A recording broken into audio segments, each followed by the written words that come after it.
How to fix Life360 no network or phone off.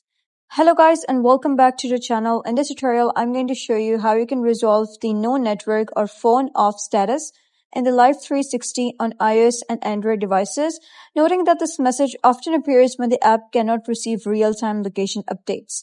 To get rid of that, you gotta simply head over to settings, go down, click on apps, and then you gotta simply search for Life360 over here, click on it, and then you gotta simply toggle this on that says background app refresh. Make sure it is toggled on. If it is toggled off, turn it on, and you gotta toggle on mobile data. If you're having location option here, you gotta simply toggle it on. Make sure that you have granted all of the permissions to the application, and once done, just restart the application and you'll notice that the issue has been resolved.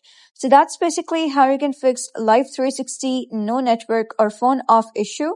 So if you found this guide helpful, give it a thumbs up and don't forget to subscribe for more helpful tutorials. I'll see you in the next video.